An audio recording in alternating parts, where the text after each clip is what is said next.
నమస్తే, welcome to Ayushman భవ. మీరు భుజం సమస్యలతో బాధపడుతున్నారా? భుజం సమస్యలకు లేటెస్ట్ ట్రీట్మెంట్ మెథడ్స్ గురించి మనతో మాట్లాడేందుకు స్టూడియోలో ఉన్నారు Yashoda hospital senior orthopaedic and joint replacement surgeon doctor Sunil Dachepalli. వారిని అడిగి మరిన్ని సలహాలు సూచనలు తెలుసుకుందాం. Hello doctor. నమస్కారం. జనరల్గా భుజం సమస్యలు అంటే నొప్పి ఉండటం లేదంటే డిస్లోకేట్ అయింది అని వింటూ ఉంటాం. ఇవి మాత్రమే ఉంటాయా, ఇంకేదైనా ఉంటాయా? కామన్ ప్రాబ్లమ్స్ ఏంటి? షూర్. ఇప్పుడు ఏజ్ వైజ్ చిన్న పిల్లల నుంచి మధ్య వయసు పెద్ద వయసు వస్తుంటాయండి. కామన్గా మనం చూస్తే ఏంటంటే మీరు అన్నట్టు నొప్పి, ఫస్ట్ ఏంటంటే నొప్పి, దాని తర్వాత ఇప్పుడు యంగర్ ఏజ్ గ్రూప్ చూస్తే డిస్లొకేట్ అవ్వటం, భుజం బయటకు వచ్చేయటము, తర్వాత మధ్యలో ఎవరికన్నా ఫ్రాక్చర్స్ అవ్వచ్చు. దాని తర్వాత కొంచెం పాపులేషన్ 45-50 అప్పుడు చూస్తేనేమో బిగుసుకుపోవటం, దట్స్ కాల్డ్ ఫ్రోజన్ షోల్డర్. దాని తర్వాత ఇంకొంచెం పెద్ద వయసు వచ్చేసరికి కండరాలు బలహీనంగా అవుతాయి. సో కొంచెం జారి పడిపోయిన తర్వాత చెయ్యి ఎత్తడం రాదు వాళ్ళకి, అది రొటేటర్ కఫ్ అంటాము, మజిల్ కట్ అవుతుంది అది. ఇంకా లాస్ట్ స్టేజ్లో ఏంటంటే ఆర్థరైటిస్, అంటే చెయ్యి కదిలియటం రాదు, బాగా సివియర్ పెయిన్ వస్తుంటుంది. ఇది డిఫరెంట్ ఏజ్ గ్రూప్స్లో ఉండే ప్రాబ్లమ్స్ అండి. ఓకే. షోల్డర్ డిస్లొకేషన్ అని వింటూ ఉంటాం, అది ఎందుకు అవుతుంది? అంటే ప్లేయర్స్లో ఎక్కువగా వింటాం, వాళ్ళకైనా లేదంటే ఎవరికైనా వచ్చే ప్రాబ్లమ్ ఇది? ఇప్పుడు మనకి ఏంటంటే అండి, కామన్గా ఈ షోల్డర్ అనేది బంతి గిన్నె అంటాం. సో బంతి బాల్ అండ్ సాకెట్. సో దాంట్లో మనకు ఆల్మోస్ట్ మీరు చూస్తే 360 degrees మూమెంట్ ఉంటుంది. అంటే అంత ఫ్రీగా మూవ్ అవుతుందంటే దాన్ని ఏదో పట్టుకొని కూర్చోవాలి. అంటే లిగమెంట్స్, ఆ షోల్డర్ చుట్టూ ఉన్న టిష్యూస్, మజిల్స్, లిగమెంట్స్ అన్నీ కలిపి ఆ జాయింట్ని గట్టిగా పట్టుకుంటే అది ఫ్రీగా మూవ్ అవుతుంటుంది. సో ఇప్పుడు డిస్లొకేషన్ అనేది ఏంటి, అప్పుడప్పుడు యాక్సిడెంటల్గా ఏదో చెయ్యి వెనక్కి వెళ్ళిపోతే దాంతో ఏంటి ఆ బాల్ బయటికి వచ్చేస్తుంది. కానీ మనం అది చూసేది ఎక్స్రేలో ఓన్లీ బాల్ బయటికి రావడం చూస్తాము. దాంతోపాటు ఏమేమి కండరాలు కట్ అయినాయి, అది ఎలా బయటకు వచ్చింది మనకి ఎంఆర్ఐలో మాత్రమే తెలుస్తుంది. సో ఇప్పుడు ఫస్ట్ టైం డిస్లొకేటర్స్ ఎప్పుడన్నా కానీ ఫస్ట్ ఎంఆర్ఐ చేసుకుంటే సేఫ్. ఎందుకంటే ఎన్ని కండరాలు కట్ అయినాయి. దీనికి ఇప్పుడు అందరూ అనుకునేది ఏంటంటే ఎంఆర్ఐ అనగానే ఫస్ట్ అమ్మో ఆపరేషన్ ఉంటుందేమో. మెజారిటీకి ఆపరేషన్స్ అవసరం లేదు. అదే మీరు దాన్ని శ్రద్ధ వహించకుండా, దానికి రెస్ట్ ఇవ్వకుండా, దాన్ని అట్లా ఆడించుకుంటూ పోతే తర్వాత ఏమవుతుందంటే ఆ కండరాలు ఏవైతే కట్ అయినాయో అవి అతకవు సరిగ్గా, దాంతోపాటు అది సాగిపోయి ఉంటాయి. ఇప్పుడు సింపుల్ లాజిక్ అండి, రబ్బర్ బ్యాండ్ మనం రోజు లాగుతూ ఉంటే సాగుతూ ఉంటుంది. సిమిలర్లీ ఈ కండరాలు గట్టిగా ఉండకుండా అది సాగిపోతూ ఉంటే తర్వాత ఒక స్టేజ్లో మనం జస్ట్ చెయ్యి ఇట్లా అనగానే బయటకు వచ్చేస్తుంది మళ్ళీ లోపలికి. కొంతమందికి ఇది అలవాటు అయిపోద్ది. దీన్ని రికరెంట్ డిస్లొకేషన్ ఆఫ్ షోల్డర్ అంటాం. అంటే నిద్రలో కూడా కొంతమంది బయటకు వచ్చేస్తుంది, మళ్ళీ వాళ్ళే అటు ఇటు కదిలించుకొని లోపలికి వేసుకుంటారు. కొంతమంది హాస్పిటల్ దాకా వెళ్ళాల్సి వస్తుంది. సో ఈ డిస్లొకేషన్ చాలా ముఖ్యమండి. అందరూ కొంచెం ఏంటంటే ఫస్ట్ అది బయటికి రాగానే లోపల పెట్టేయగానే ఇంకా అయిపోయింది కదా అని they start to do activities. గుర్తుపెట్టుకోవాల్సింది ఏంటంటే ఫస్ట్ ఈ కండరాలకి టైం కావాలి హీల్ అవ్వడానికి. మినిమం 3 వారాలు, మరీ ఎక్కువ టైం కూడా అవసరం లేదు. సో ఆ 3 వారాలు సింపుల్ స్లింగ్ అండి, అంటే చేతిలో వేసుకునేది ఉంటుంది, అది వేసుకొని తినడం వరకు చేయొచ్చు. అంతేగాని చెయ్యి అన్నిటికన్నా ముఖ్యమని గుర్తుపెట్టుకోండి, చెయ్యి పైకెత్తి వెనక్కనేది, అంటే మనం తల రుద్దుకోవడం కానీ వీపు రుద్దుకోవడం ఇట్లాంటి మూమెంట్స్ చేయటం వద్దు. సో ఆ జాగ్రత్తలు తీసుకుంటే ఫర్దర్ ప్రాబ్లమ్స్ రాకుండా ఉంటాయి. ఓకే. కామన్గా వచ్చే నొప్పులు ఎందుకు వస్తూ ఉంటాయి? అంటే అబ్నార్మల్ థింగ్స్ ఏం చేయకపోయినా కొందరిలో నొప్పులు వస్తున్నాయని అనుకుంటూ ఉంటారు, ఎందుకలా? ఇప్పుడు కామన్గా మనము ఇక్కడ చూసేది భారతదేశంలో ఏంటంటే విటమిన్ డి డెఫిషియన్సీ, ఈ కాల్షియం, ఆడవాళ్ళకి ఏంటంటే కాల్షియం డెఫిషియన్సీ. ఈ విటమిన్ డి ఎందుకు వస్తుంది, మనకి సూర్యరశ్మి అంతగా అలవాటు లేకపోవడం. ఇప్పుడు మీకు అనిపించవచ్చు మరి పాతకాలం వల్ల ఎవరికీ లేదు కదా మనకి ఎందుకు వస్తుంది. మనం సొఫిస్టికేషన్ అడ్వాన్స్ అయిపోయాం కదా. పాతకాలంలో మన అమ్మమ్మలు నాయనమ్మలు చూస్తే ఏంటంటే పొలంలో తిరగటం లేదా ఊర్లో తిరగటము, ఎక్కడికైనా వెళ్ళాలన్నా కొంచెం ఎండలో తిరుగుతారు. ఇప్పుడు అయిపోయింది అంతా కూడా AC rooms, then you covered completely. దాని తర్వాత కార్లు, దీంతో ఏంటి షాడో తోటి మనకి సూర్యరశ్మి అంత రావట్లేదు. విటమిన్ డి అనేది మెజారిటీ ఈ ఎండ నుంచి రావటమే. ఆహారంలో మనం ఎంత చీజు ఇలాంటి ఎంత తిన్నా చాలా తక్కువగా వస్తుంది. ఇప్పుడు ఈ విటమిన్ డి తగ్గటం వల్ల అలసిపోయినట్టు ఉండటము, నొప్పులు రావటం, ఇది చాలా చాలా కామన్. సో అందుకని నొప్పులు రాగానే ఫస్ట్ నా సజెషను సింపుల్ థింగ్స్. ఒకటి యూరిక్ యాసిడ్ అని అంటాం, అంటే గౌట్ అంటాం, అది బాడీలో ఏ జాయింట్ కానీ రావచ్చు. మనం ఇట్లనే ఒక పేషెంట్కి యూరిక్ యాసిడ్ చూద్దామండి అంటే వెంటనే నాకు పాదంలో నొప్పి లేదన్నారు. అంటే ఆయన హాఫ్ డాక్టర్ అయిపోయారు అప్పటికే. యూరిక్ యాసిడ్ అనే పాదమే కాదు, బాడీలో ఎక్కడైనా ఏ జాయింట్లోనే రావచ్చు. సో కామన్గా మేము చెక్ చేసేది ఏంటంటే ఒకటి యూరిక్ యాసిడ్, ఒకటి గౌట్, తర్వాత కీళ్ళవాతం రుమటాయిడ్ ఆర్థరైటిస్ అంటాము, తర్వాత విటమిన్ డి, ఇవి కామన్గా చెక్ చేసుకుంటాము. ఆడవారైతే ఇప్పుడు పెద్ద వయసు వచ్చిన తర్వాత కాల్షియం తగ్గుతుంటుంది, ఇది తగ్గటం వల్ల కూడా నొప్పులు వస్తుంటాయి. ఓకే, ఫ్రాక్చర్స్ అవుతూ ఉంటాయి అప్పుడప్పుడు, వాళ్ళు కట్లు కట్టుకోవడం వల్ల తగ్గిపోతుందంటారు. ప్రతి ఫ్రాక్చర్కి సర్జరీ అవసరం లేదా, కట్లతో సరిపోతాయంటారా? అబ్సల్యూట్లీ అండి.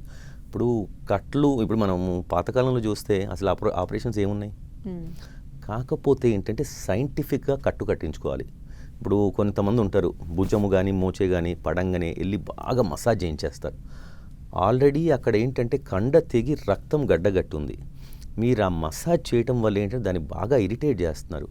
దాంతో ఏమవుద్ది, న్యూ బోన్ ఫార్మేషన్, దీన్ని హెటిరోటోపిక్ ఆసిఫికేషన్ అంటాం. అంటే ఉన్న కండలో మళ్ళీ బోన్ ఫామ్ అవ్వటం. సో తర్వాత కొన్ని నెలల తర్వాత చూస్తే అక్కడంతా బోన్ ఫామ్ అయిపోయి ఇంకా మూమెంట్ రాదు. తర్వాత ఇప్పుడు మెజారిటీ, ఇందాక మేడం అన్నట్టు మెజారిటీ వాటికి ఆపరేషన్స్ అవసరం లేదండి. ఎందుకు, ఇప్పుడు ఇరిగింది అది బాల్, అండ్ ఇందాక మనం అనుకున్నట్టు 360 degrees తిరుగుతుంటుంది అది. సో కొంచెం అటు ఇటు వంకర ఉన్నా పర్లేదు, ఎందుకంటే అక్కడ అతికిపోయిన తర్వాత మిగతా మూమెంట్స్ బాగానే వస్తుంటాయి. So shoulder actually we call it forgiving joint. కొద్దిగా అటు ఇటు తేడాలు ఉన్న వంకర్లు ఉన్న సెట్ అయిపోద్ది. మెయిన్గా పిల్లల్లో మనం ఆల్మోస్ట్ ఒక 40-45 degrees వంకర చూస్తాం, కానీ దానికి ఆపరేషన్ అవసరం లేదు. ఎందుకు, వాళ్ళు పెరిగే కొద్దీ ఆ న్యూ బోన్ ఫార్మ్ అయ్యి దాన్ని రీమోడలింగ్ అంటాం. అంటే బోన్ ఒక సంవత్సరంలో చూస్తే మీరు అసలు ఫ్రాక్చర్ అయిందా లేదా డౌట్ వస్తుంటుంది. ఎందుకంటే పిల్లలు పెరగడంతో పాటు బోను పెరిగి ఆ యాంగులేషన్ కూడా ఆటోమేటిక్గా కరెక్ట్ అయిపోతుంటుంది. కానీ ముఖ్యం ఏంటంటే ఫ్రాక్చర్ ఐడెంటిఫై చేసి ఆ ఫ్రాక్చర్ ప్యాటర్న్ చూసుకొని దాన్ని బట్టి మీరు తగిన పట్టీ వేసుకుంటే మెజారిటీ ఆపరేషన్స్ అవసరం లేదు. ఓకే, ఈ ఫ్రోజన్ షోల్డర్స్కి ట్రీట్మెంట్ ఏముంటుంది డాక్టర్? ఇది మంచి క్వశ్చన్ అండి. ఎందుకంటే ఇప్పుడు మనం చూస్తే నిజం చెప్పాలంటే మన భారతదేశాన్ని ఇప్పుడు డయాబెటిక్ క్యాపిటల్ అంటున్నారు ఆఫ్ ద వరల్డ్. అంటే షుగర్ బాగా పెరిగిపోతుంది ఇప్పుడు మన దగ్గర. ఎందుకు, ఊబకాయం, రైస్ ఈటర్స్, మనంతా రైస్ ఈటర్స్. సో దాంతో డయాబెటీస్ చాలా కామన్ అయ్యింది. కామనెస్ట్ మనం ఈ భుజం నొప్పి షుగర్ ఉన్న వాళ్ళలో చూస్తాము. ఎందుకు, ది స్టడీస్లో కనుగొన్నది ఏంటంటే ఒక పర్టికులర్ కణం, ఫైబ్రోబ్లాస్ట్ అంటాం, ఆ పర్టికులర్ కణం ఏంటంటే వీళ్ళలో ఎక్కువ పెరిగి ఆ ఉన్న కండరాలు గట్టిగా పోతుంటాయి. ఇప్పుడు నేను అన్నా, నేను 360 degrees తిరుగుతుంటుంది. సో ఆ చుట్టూ ఉన్న కండరాలు బిగుసుకుపోతుంటాయి టైట్గా. ఈ బిగుసుకుపోయిన తర్వాత ఫస్ట్ మనకు వచ్చే ప్రాబ్లం ఏంటంటే ఈ షోల్డర్ పెయిన్. నొప్పి రాగానే అందరూ సహజంగా చేసేది ఏంటి, దాన్ని మూవ్ చేయకుండా జాగ్రత్త పడదామని. ఇనీషియలీ కొన్ని రోజులు పర్లేదు, కానీ మూమెంట్ రావట్లేదు అంటే వెంటనే మీ డాక్టర్ని, ఎవరైనా షోల్డర్ స్పెషలిస్ట్ని సంప్రదించండి. ఎందుకు, ఇనీషియల్లీ కనుక్కుంటే దీనికి ట్రీట్మెంట్ చాలా సింపుల్. ఫిజియోథెరపీ, ఎక్సర్సైజ్, ఈ రెండే. ఎక్సర్సైజ్ మీరు ఇంట్లో కూడా చేసుకోవచ్చు. ఫిజియోథెరపీ ఏంటంటే గైడెన్స్, దానికి తగ్గట్టు కొంచెం ఆయింట్మెంట్, 1000 నీళ్ళ కాపడం పెట్టుకోవడం, ఇంతే. దీంతో మెజారిటీ 95% సెట్ అయిపోద్దండి. అదే అశ్రద్ధ చేస్తే ఏమొద్దంటే మూమెంట్స్ రాను తగ్గిపోయి ఇంకా అసలు మూమెంట్స్ రావాళ్ళకి. సో అట్లాంటప్పుడు ఇంకా మేము ఇన్వాల్వ్ అవ్వాల్సి వస్తుంది. ఓకే, మెడ నుండి పాస్ అయ్యే కండరాల వల్ల కూడా అప్పుడప్పుడు నొప్పులు వస్తూ ఉంటాయి. అవి చాలా ఫ్రీక్వెంట్గా వింటూ ఉంటాము, రెగ్యులర్గా వస్తూ ఉంటాయి, నిద్రలో పట్టేయడం వల్ల అలాంటివి. వీటికి ఏంటి డాక్టర్? మంచి క్వశ్చన్ ఇది కూడా. ఎందుకు అంటే ఇప్పుడు మనం 2 డిఫరెన్షియేట్ చేసుకోవాలండి. ఒకటి ఏంటంటే మెడ నుంచి వచ్చే నొప్పి, భుజం నుంచి వచ్చే నొప్పి. మెడ నుంచి వచ్చేది ఏంటంటే యూజువల్లీ తల దగ్గర నుంచి కిందికి పాకుతూ ఉంటుంది, అండ్ చేతి వరకు వచ్చి అప్పుడప్పుడు చేతులు తిమ్ముర్లు వస్తున్నట్టుంటాయి. ఇదేంటంటే మెడ అంటే సర్వైకల్ స్పైన్ అంటాం, దాని నుంచి రావటం. ఇది నరం నొక్కుకొని వస్తుంది. అదే భుజం నుంచి నొప్పి యూజువల్లీ ఇక్కడ ఉంటుంది, అంటే ఈ నొప్పి మెల్లగా ఇక్కడ దాకా, దీన్ని రేడియేటింగ్ పెయిన్ అంటాం. అందరు నేను భుజం ప్రాబ్లం అంటే లేదు సార్ నాకు భుజం కాదు ఇక్కడ అంటారు. ఇది ఎందుకంటే ఈ కండరాలు ఇక్కడ దాకా ఉంటాయన్నమాట. సో ఆ భుజం ప్రాబ్లం. సో ఫస్ట్ మనం ఐడెంటిఫై చేయాల్సింది ఈ రెండిట్లో ఏది ప్రాబ్లం. ఎందుకంటే ట్రీట్మెంట్ డిఫరెంట్గా ఉంటుంది. మెడ ప్రాబ్లం, ఇప్పుడు మీరు అన్నారు అబ్నార్మల్ పొజిషన్ ఆఫ్ స్లీపింగ్, అదొకటి కామన్ అందరికీ ఏంటంటే నిద్రపోయేటప్పుడు దిండు పెట్టుకోవద్దని. అది తప్పు. ఇప్పుడు మన బాడీ స్ట్రైట్ లైన్ లాగా లేదు, కర్వేచర్స్ ఉన్నాయి. మీరు వెనకాల నుంచి చూస్తే మెడ దగ్గర చిన్న కరువు, నడుము దగ్గర పెద్ద కరువు ఉంటుంది. ఇప్పుడు పడుకున్నప్పుడు మనము దాన్ని సపోర్ట్ చేయగలగాలి. సపోర్ట్ చేయకుండా మనం అట్లా వదిలేస్తే అప్పుడు బాడీ 3 పాయింట్స్ మీద రెస్ట్ అవుతుంది, తల, నడుము, పాదాలు, అంతే 3 పాయింట్స్. సో ఉదాహరణకి మీరు ఒక 60 కిలోలు ఉన్నారు, 3 పాయింట్స్లో 60 కిలోలు ట్రాన్స్మిట్ అవుతుంది. అదే మీరు దాన్ని సపోర్ట్ చేశారు, so whole body weight transmit అవుతుంది. అందుకని ఇప్పుడు వెల్లకిలో పడుకునే వాళ్ళందరూ కూడా చిన్న దిండు పెట్టుకోవడం. అదే సైడ్ పడుకునే వాళ్ళు చూడండి, ఇప్పుడు భుజం నుంచి దవడ అంటే ఇంత ప్లేస్ ఉంది. అదే చిన్న దిండు, అసలు దిండు లేదనుకోండి, కామన్ మైండ్ చేసి చేయి పెట్టుకుంటాం. పెట్టుకోగానే ఏమొద్దు, నిద్రలో మెల్లగా చేయి వచ్చేస్తుంది. వచ్చిన తర్వాత మెడ సైడ్కి. సో దాంతో మెడ లాగటం. సో అందుకని అందరూ కూడా పడుకునేటప్పుడు మీ పడుకునే విధానం బట్టి ఆ దిండు ఎట్లా పెట్టుకున్నా చూసుకోవాలి. నెంబర్ 1. నెంబర్ 2 ఏంటంటే ఇప్పుడు ఈ మెడ కండరాలు చాలా కామన్గా ఏంటంటే సర్వైకల్ స్పాండిలోసిస్, అదొక కామన్ టర్మ్. 15 ఏళ్ల వయసు ఉన్న వ్యక్తికి కూడా స్పాండిలోసిస్ అంటారు.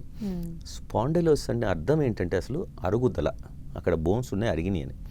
కామన్గా అందరికీ ఏంటంటే ఫస్ట్ అండ్ ఫార్మోస్ట్ పాస్చరల్ అంటామండి. అంటే మనం కూర్చునే విధానం. ఇప్పుడు మనం చూస్తున్నాం సాఫ్ట్వేర్, ఇప్పుడు మనకి ఆంధ్ర తెలంగాణ చాలా కామన్ అయిపోయింది. సో ఈ సాఫ్ట్వేర్ కంపెనీ వాళ్ళందరూ ఏం చేస్తున్నారు, కూర్చొని టీవీలు ముందు కొంగి తల ఇట్లా కిందికి పెట్టి, సో ఈ తల ఉదాహరణకి మీరు బరువు 5 కిలోలు ఉంటే స్ట్రైట్గా కూర్చుంటే ప్రాబ్లం ఉండదు. ముందుకు ఒక 5-10 డిగ్రీస్ వంచితే అది డబల్ వెయిట్ అవుద్ది, ఇంకా ముందుకు వస్తే ఇంకా డబల్ వెయిట్. అంటే వెయిట్ అంటే అర్థం ఏంటంటే వెనకాల కండరాలు దాన్ని బ్యాలెన్స్ చేయడానికని లాగి పట్టుకున్నాయి. ఇప్పుడు మనం టెంట్ని పట్టుకున్నట్టు. సో అది లాగి పట్టుకొని అలసిపోతున్నాయి, అది నొప్పి. So this is called postural pain. So అందరికీ నేను అందుకే చెప్తాను, నా ఫేస్బుక్లో పెడతాను చాలామందికి, అంటే వర్క్ ఫ్రమ్ హోమ్ టిప్స్ అని పెట్టానండి. అంటే అసలు కూర్చునే విధానం. ఇప్పుడు అందరు కూర్చున్నప్పుడు ఏంటంటే చెవులు భుజాల మీద ఉండాలి. ఏ పనైనా చేయండి మీరు, కంప్యూటర్ ల్యాప్టాప్ డెస్క్టాప్ ఏదైనా ఐ లెవెల్లో ఉండాలి. అండ్ కూర్చున్న విధానం అది. డ్రైవింగ్ చేసేటప్పుడు కూడా బాడీ సహజంగా అట్లా ఉంటే ఏంటంటే కామన్గా ఈ ప్రాబ్లమ్స్ రాకుండా ఉంటాయి. మెడ నుంచి భుజాల నుంచి వచ్చేది ఏంటంటే ఆ రీజన్ కనుక్కొని దాన్ని ట్రీట్మెంట్ చేసుకోవాలి. ఓకే. ఏజ్ పెరిగే కొద్దీ కొందరిలో మీరు అన్నారు షోల్డర్స్ ఇంకా కదలకుండా అలాగే ఉండిపోతాయి అని. వాళ్ళు వన్స్ అలా స్టార్ట్ అయిందంటే ఇగ్నోర్ చేయటం వల్ల, లేదంటే కొన్నాళ్ళ తర్వాత అదే సెట్ అవుద్దనో వదిలేస్తూ ఉంటారు. అది ఎక్కువైపోవడమే కానీ తగ్గడం అంటూ ఉండదు. మరి ఏం చేయాలి వాళ్ళు? ట్రూ. అంటే అదే ఇప్పుడు యాజ్ ఎ డాక్టర్ మా రెస్పాన్సిబిలిటీ ఏంటంటే ఎక్స్ప్లెయిన్ చేయటం అండి, ఎడ్యుకేట్ చేయటం. సో ఇప్పుడు ఈ షోల్డర్ ప్రాబ్లమ్స్ ఏమవుతాయంటే అశ్రద్ధ వయసు కొద్దీ ప్రాబ్లమ్స్ పెరగటం. ఇప్పుడు చిన్నగా మన తెలుగులో సామెత ఉందండి, గోరుతో పోయేది గొడ్డలు చేసుకోవడం అంటారు. సో అదే. సో ఫస్ట్లో చిన్న నొప్పితో పోయి దాన్ని ఏంటంటే ఎక్సర్సైజు, జస్ట్ ఫిజియోథెరపీ అప్పుడప్పుడు దాంతో వెళ్ళిపోద్ది. అదే నెక్స్ట్ స్టెప్ వస్తే ఇంజెక్షన్స్ చేయాలి, అది కూడా సింపుల్ అనుకోండి. ఇంకా కొంతమంది ఉంటారు, ఇంకా అశ్రద్ధ వహిస్తే అప్పుడు కీ హోల్ ఆపరేషన్ చేసి దాన్ని అంతా రిలీజ్ చేయాలి, తర్వాత ఫిజియోథెరపీ చేయాలి. సో అంతవరకు తెచ్చుకోకుండా ఉంటే better. Okay. Rotator cuff tear గురించి కూడా ఒకసారి. ఇందాక మనం అనుకున్నట్టు ఏంటంటే one of the problems of shoulder pain rotator cuff. ఇది ఇంట్రెస్టింగ్ ఎందుకంటే అండి, పెద్ద వయసు వచ్చిన కొద్దీ ఇప్పుడు ఆ కండరం ఏదైతే ఇట్లా అని షోల్డర్ని లేపాల్సి వస్తుందో ఆ కండరం బలహీనంగా అవుతుంది. మనం పడేటప్పుడు ఏంటంటే బోను గట్టిదా కండరం గట్టిదా ఆ స్టేజ్లో అది ఇరిగిపోద్ది. ఇప్పుడు బోను గట్టిగా ఉంది కండరం కన్నా, అప్పుడు ఆ కండరం తెగిపోద్ది, బోన్ అలాగే ఉంటుంది. అదే బోన్ బాగా బలహీనంగా ఉంటుంది, అంటే ఇప్పుడు పెద్దవాళ్ళ ఆస్టియోపోరోస్ అంటాం, అప్పుడు బోన్ బ్రేక్ అవుద్ది. ఈ కండరం కట్ అయిన తర్వాత లేచి పెద్దవాళ్ళు చూసేది ఏంటంటే ఇట్లా మూమెంట్ రాదు. ఫస్ట్ వాళ్ళకి వచ్చే డౌట్ ఏంటంటే పారాలసిస్ వచ్చింది అనుకుంటారు, వెంటనే న్యూరాలజిస్ట్ దగ్గరికి పరిగెత్తారు. సో అందుకని మనం చూడాల్సింది ఏంటంటే ఇప్పుడు పడంగానే చెయ్యి ఎత్తలేకపోతే మీరు చేయాల్సింది అంటే సింపుల్, చేతి వేళ్ళ మూమెంట్స్ ఉన్నాయో చూడండి, అంటే నరం కనెక్షన్ బాగుంది. తర్వాత మోచే కదపండి, అది కూడా బాగుంది, అంటే మీకు నరాల ప్రాబ్లం కాదు, ఇక్కడ కండరం కట్ అయింది. ఇది కూడా అందరికీ సింపుల్ ఎగ్జాంపుల్ చెప్తా అండి. బావిలోంచి బకెట్ పైకి రావాలి అంటే ఒక తాడు ఉండాలి. ఇప్పుడు ఇది తాడు, ఇది కండరం. సో ఇనీషియల్ స్టేజెస్లో మళ్ళీ అది కండరం కట్ అయిపోయి ఏం చేస్తుందంటే మెల్లగా వెనక్కి వెళ్ళటం మొదలవుతుంది. ఇనీషియల్ స్టేజెస్ వస్తే జస్ట్ సింపుల్ పట్టీలు ఇస్తాం, ఆ పట్టీలతోటి ఆ పొజిషన్ మెయింటైన్ చేస్తాం. సో సహజంగా అది అతుక్కుపోద్ది. మా దగ్గరకు వచ్చేసరికి చాలామంది అప్పటికి 2-3 నెలలు అయిపోయి ఉంటాయి, అక్కడ ఉండాల్సిన కండరం ఇక్కడ దాకా వచ్చేసి ఉంటుంది. సో అప్పుడు నెక్స్ట్ నేను చేయాల్సిన దాన్ని లాగి పట్టుకొని దాన్ని ఫిక్స్ చేయాలి. సో అంత దాకా తెచ్చుకోకుండా ఇనీషియల్ స్టేజెస్లోనే డయాగ్నోసిస్, అంటే ఇప్పుడు కామన్గా ఇప్పుడు ఈ కండరం కట్టేందా లేదా ఎక్స్రేలో తెలియదు మనకి. మీకు ఎక్స్రే చేసినా బాగానే ఉంది కానీ చెయ్యి లేవట్లేదు అంటే నెక్స్ట్ ఎంఆర్ఐ స్కాన్ చేసుకోవాలి. నేను అందరికీ అదే చెప్తాను. అందరికి కామన్గా ఫస్ట్ అడిగే క్వశ్చన్ ఏంటంటే నిజంగా అవసరమా డాక్టర్ గారు అంటారు. అది మా కోసం కాదు, మీకోసం. మీకు డౌట్ ఉంటే ఇంకో డాక్టర్ చూపించండి. అంటే ఇంకోటి భయం ఏంటి, ఎంఆర్ఐ అంటే రేడియేషన్ కదండి అంటారు. అది రేడియేషన్ కాదు, it's a magnet. CT scan, X-ray, radiation. So MRI చేసుకోవడం వల్ల ప్రాబ్లం లేదు. ఇంకోటి ఏంటి భయం, మనకి ఆ రౌండ్ దాంట్లో వెళ్ళాలంటే భయం, దట్స్ కాల్డ్ క్లాస్ట్రోఫోబియా. ఇప్పుడు మనకి హైదరాబాద్లో ఏంటంటే ఓపెన్ ఎంఆర్ఐస్ ఉన్నాయి, ఇది భయం అవుతే అది చేయించుకోండి. ఇప్పుడు ఇంపార్టెంట్ ఏంటంటే డయాగ్నోసిస్ ఫస్ట్లోనే మనం కనిపెడితే దాన్ని సింపుల్ ఆపరేషన్ లేకుండా ట్రీట్ చేసుకోవచ్చు. లేట్గా వస్తే ఏంటంటే మాకు నిజం చెప్పాలంటే ఆపరేషన్ చేయడం కూడా కష్టం. ఎందుకంటే ఇక్కడ ఉండాల్సిన కండరం ఎక్కడో ఉందంటే దాన్ని లాగి పట్టి స్క్రూలు వేసి మీకు ఒక పట్టి ఇచ్చి 6 వారాలు కదలకుండా అట్లా పెట్టి మీకు కూడా కష్టంగా ఉంటుంది. సో అందుకని early diagnosis better. Okay. Fractures అయితే మాత్రమే ఇమ్మీడియట్‌గా ఏదైనా ట్రీట్మెంట్ తీసుకోవడానికి వెళ్తూ ఉంటారు. నొప్పులైతే గనక ఇగ్నోర్ చేస్తూనే ఉంటారు కీప్‌టం. వాళ్ళు ఎక్స్‌ట్రీమ్ లెవెల్‌లో పెయిన్ వస్తేనే తప్పించి పట్టించుకోరు. అలాంటి వాళ్ళకి నిజంగానే ఎక్స్‌ట్రీమ్ లెవెల్ ఆఫ్ కాంప్లికేషన్స్ ఉంటాయా? అబ్సల్యూట్లీ. మీరు అన్నది కరెక్ట్. ఎందుకంటే ఇప్పుడు సింపుల్ మొక్కై వంగంది మానే వంగదు. ఏదన్నా ప్రాబ్లము ఇనీషియల్ స్టేజెస్లో మనం ట్రీట్మెంట్ చేసేసుకుంటే ఫర్దర్ ప్రాబ్లమ్స్ ఉండవు. ఇప్పుడు అదేంటంటే ముదిరి ఎక్కువ అవుతుంటుంది. ఇప్పుడు ఉదాహరణకి మొన్న ఒక ఆయనకి తెలిసిన నీ రీప్లేస్మెంట్ చేశాను. 6 సంవత్సరాల క్రితం మోకాళ్ళ మార్పిడి చెప్పాను. అప్పుడు బాగానే నడిచేవారు, రీజనబుల్గా పర్లేదు, ఇంట్లో పనులు చేసుకోవడం, బయటికి నడవలేకపోయారు. చేసుకుంటే ఆయనకి అశ్రద్ధ. ఇప్పుడు ఆయన గుండె ఎంత వీక్ అయిందంటే మీరు టేబుల్ మీద మళ్ళీ బయటకు వస్తారు లేదనే పరిస్థితి. అయినా ఇప్పుడు వచ్చి నాతోటి గట్టిగా కూర్చొని నాకు చెయ్యండి, ఎందుకంటే నేను 4 అడుగులు వేసి బాత్రూమ్ వెళ్ళలేకపోతున్నాను, ఇంకా లైఫ్ ఎందుకు అంటారు. మరి అక్కడ దాకా ఎందుకు తెచ్చుకోవడం? ఇప్పుడు చిన్న స్టేజ్లో అయితే ప్రాబ్లం లేకుండా వెంటనే చేసుకొని చక్కగా mobility. Similarly shoulder problems early స్టేజెస్లో మెజారిటీ దీనికి సర్జరీ అవసరం లేదు, ఎక్సర్సైజెసే, కానీ కరెక్ట్ ఎక్సర్సైజ్ చేయటం ముఖ్యం. అందుకని మీరు షోల్డర్ స్పెషలిస్ట్ కలిస్తే వాళ్ళు కరెక్ట్గా ఎక్సర్సైజ్ చెప్తారు. అదే దానికి ఆపోజిట్గా చేస్తే మీకు మళ్ళీ కష్టం అవ్వచ్చు. అండ్ ఈ సర్జరీస్ అనేవి కొంచెం కాంప్లెక్స్ ప్రొసీజర్ కాబట్టి మేము వీలైనంత వరకు దాన్ని పోస్ట్పోన్ చేయడానికి ప్రయత్నిస్తాం. నెంబర్ 1. నెంబర్ 2 ఏంటంటే ఇది నడిచే జాయింట్స్ కావు. ఇప్పుడు నడిచేదంటే తుంటి మోకాలు ఇంపార్టెంట్. అంటే మేము చూసేది ఇప్పుడు లైఫ్ ఫ్యూచర్లో ఇప్పుడు 90 ఏళ్ళు వస్తాయి, మీకు 4 అడుగులు వేసి వాష్రూమ్ వెళ్ళి రావాలి, అట్లా ఉండేది చేయాలి. అదే భుజాలు ఇవ్వు, పర్లేదు, కనీసం తినటం కడుక్కోవడం చేసుకోవచ్చు. సో అట్లాంటి కష్టాలు రాకుండా ఇంకా చేసుకోవాలంటే అర్లీగా డాక్టర్ని సంప్రదించడం better. Okay. Just like knee replacement, shoulder replacement కూడా రీసెంట్గా జరిగిందని విన్నాం. నిజమేనా అది? ఎస్, ఇప్పుడు రెగ్యులర్గా చేస్తున్నామండి షోల్డర్ రీప్లేస్మెంట్. అంటే ఇదివరకు కాలంలో అది లేదు. ఇప్పుడు ఏంటంటే షోల్డర్ అనేది ఇప్పుడు చాలా ఇంపార్టెంట్ జాయింట్ అయిపోయింది. అందరికీ మొబిలిటీ కావాలి, ఇప్పుడు చొక్కా వేసుకోవాలి, తల దూకోవాలి, స్నానం చేయాలి. సో దీంతో ఏంటి ఆ మూమెంట్స్ కష్టమయ్యేసరికి ఎడమ చేత్తో చేసుకోవడం, లేదా ఆపోజిట్ ఏది వీలైతే అది, ఇంకేది కాదంటే ఇంట్లో వాళ్ళతోటి. సో దీంతో ఏంటి మన లైఫ్ స్టైల్ ఎఫెక్ట్ అవుతుంది, క్వాలిటీ ఆఫ్ లైఫ్ తగ్గిపోతుంది. సో దీంతో వాళ్ళందరూ వచ్చి ఇప్పుడు ఏదైనా ఫర్దర్ లేటెస్ట్ ట్రీట్మెంట్స్ ఏమైనా ఉన్నాయి. ఇప్పుడు షోల్డర్ రీప్లేస్మెంట్ అనేది మీరు అన్నట్టు మోకాల్ రీప్లేస్మెంట్ లాగానే మొత్తం జాయింట్కి 2 వైపులా. ఇప్పుడు ఇందాక మనం అనుకున్నట్టు గిన్నె బంతి. సో దీనికి ఏం చేస్తామంటే దాన్ని రీసర్ఫేసింగ్ అంటాం. అంటే ఎక్కడైతే అరిగిపోయిందో తీసేసి దాన్ని పెడతాం ఇంప్లాంట్. పెట్టిన తర్వాత మూమెంట్స్ చాలా బాగుంటాయి. కానీ దీంట్లో ఒకటి ఇంపార్టెంట్ మీరు గుర్తుపెట్టుకోవాల్సింది ఏంటంటే కండరాలు డిఫరెంట్. మోకాల్లో ఒకటే వెరైటీ ఉంటుంది. సో అందరికీ ఆల్మోస్ట్ సిమిలర్. వేరే షోల్డర్కి వచ్చేసరికి చాలా డిఫరెంట్. ఎందుకు అంటే షోల్డర్లో 2 రకాల కండరాలు ఉంటాయి. 2 ఉంటే రెగ్యులర్ షోల్డర్ రీప్లేస్మెంట్ చేస్తాము. అదే ఒక రకం కండరం లేదు, ఇందాక మనం అనుకున్నాం రొటేటర్ కఫ్ అని, అది చాలా అశ్రద్ధ చేసి వదిలేస్తే అప్పుడు ఆ బాల్ అరిగిపోయి పైకి వెళ్ళిపోతుంది. అలాంటి దాన్ని రెగ్యులర్ షోల్డర్ రీప్లేస్మెంట్ చేస్తే ఊడిపోద్ది మళ్ళీ అది కూడా. సో అట్లాంటప్పుడు మేము ఏం చేస్తామంటే రివర్స్ అంటాం. అంటే అప్పుడు బాల్ ఇటువైపు పెట్టి గిన్నె ఇటువైపు పెడతాం, అంటే స్టెబిలిటీ కోసం.